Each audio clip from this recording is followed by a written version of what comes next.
बाबा समग्र उत्थान पार्टी के राष्ट्रीय संस्था अभियान प्रभारी शिव कुमार मिश्रा बाबा ने हमारे संवाददाता विनय तिवारी के साथ की सीधे बातचीत और समग्र उत्थान पार्टी के विषय में दी जानकारी। नमस्कार, वीवी न्यूज़ में आपका स्वागत है। मैं आपके साथ विनय तिवारी।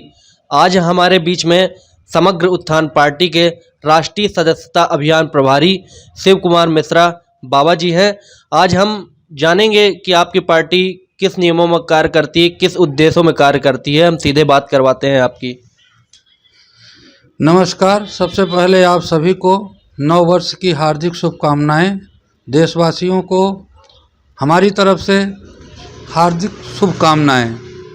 हमारी पार्टी का गठन 2019 में हमारे आदरणीय डॉक्टर शंकर चरण त्रिपाठी जी ने समग्र उत्थान पार्टी का गठन किया है। हम लोग 2019 में मध्य प्रदेश, बिहार और उत्तर प्रदेश से चुनाव लड़ चुके हैं। उसके बाद विधानसभा में भी उत्तर प्रदेश, बिहार से चुनाव विधानसभा में भी लड़ चुके हैं। रीवा में भी आपका नगर निकाय चुनाव में महापौर प्रत्याशी उतारा गया था, जो आप सभी को मालूम ही है। आगे हमारी पार्टी का जो प्रमुख मुद्दा है वह यह है कि 100% बेरोजगारी उन्मूलन।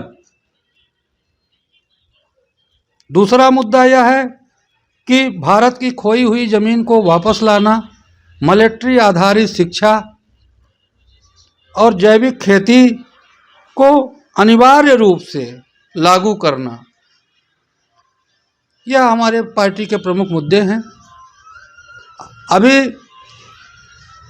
विधानसभा चुनाव में निश्चित ही हमारी पार्टी मध्य प्रदेश से लगभग 10 से 12 सीटों पर अभी हम चुनाव लड़ेंगे और अभी तक विजय तो हासिल नहीं हुई है। फिर भी यह आशा करता हूं कि इस वर्ष में निश्चित ही हमारे पार्टी का एक विजय होना निश्चित है। इसी पर हम सब कार्य कर रहे हैं।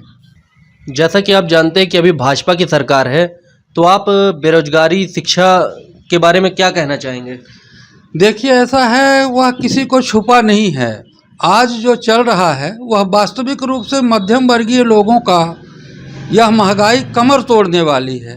आज विगत 3 से 4 वर्षों से जो हालत हो गई है कि लोगों का जीना दुश्वार हो गया है, वह छिपा नहीं। जो सरसों का तेल 100 रुपये लीटर था, आज 200-250 रुपये में बिक रहा है।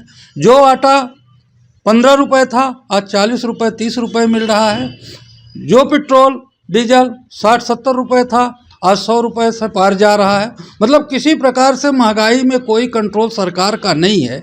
और निश्चित ही लोग कहते थे कि यह पूंजीपतियों की ही पार्टी है, क्योंकि उसको चंदा दे देकर, व्यापारी संगठन चंदा दे देकर उसको आगे खड़ा किए। और आज वह सिर्फ व्यापारियों के लिए और पूंजीवादी ताकतों के लिए ही यह पार्टी कार्य कर रही है, जो कि वास्तविक रूप से मध्यम वर्गीय किसी प्रकार से खुशहाल नहीं है। न उनके बच्चों की कोई व्यवस्था है, और पढ़ाई लिखाई में तो आज सारी जो है, तो शासकीय स्कूल में कोई उसको देख लीजिए जाकर कहीं भी, शासकीय स्कूल का क्या वातावरण है, कैसे है। न कोई शिक्षक हैं ढंग के, और न लड़के जाते हैं, क्योंकि जो लड़के जाते भी हैं उनको अच्छी शिक्षा दीक्षा दी नहीं जाती, इसलिए प्राइवेट की ओर भागते हैं। और प्राइवेट में जो खोल रखे हैं पूरी तरह से जनता का वो लूट रहे हैं। पढ़ाई लिखाई जो है ही है, लेकिन लुटाई ज़्यादा है। तो हमारा तो ये मानना है कि यह सरकार सभी मामले में निष्क्रिय है। कहीं कोई इसकी योग्यता नहीं है। सिर्फ क्या चल रहा है, लफ्ज़बाजी, पेपरबाजी। आप मीडिया में, पेपर में देखिए तो सिर्फ भाजपा का ही गुणगान चल रहा है, जो अच्छा नहीं है मेरे हिसाब से।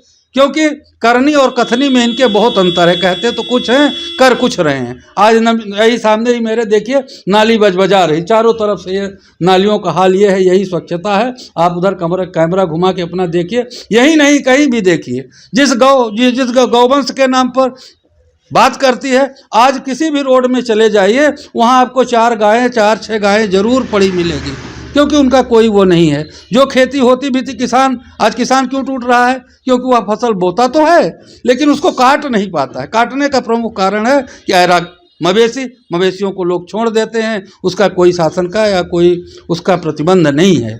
इसलिए विशेष रूप से आज जो कमज़ोर व्यक्ति के लोग हैं, मध्यम वर्गीय लोग हैं, उनकी हालत बहुत ही दयनीय है। उस पर बड़ी तरस आती है, कैसे जिएंगे, क्या करेंगे। सरकार को इस पर कोई ध्यान नहीं है। सिर्फ मीडिया में देखें तो सरकार का ही गुणगान किस प्रधानमंत्री, आदरणीय प्रधानमंत्री ने जो कर रहे हैं, गृह मंत्री ने वो कर रहे हैं, सिर्फ पेपरबाजी है मेरे हिसाब से। बाकी ज़मीन पर उसका कोई प्रभाव दिखाई नहीं दे रहा है। इस तरह की खबरों को देखने के लिए हमारे वीबी न्यूज़ से जुड़े रहें।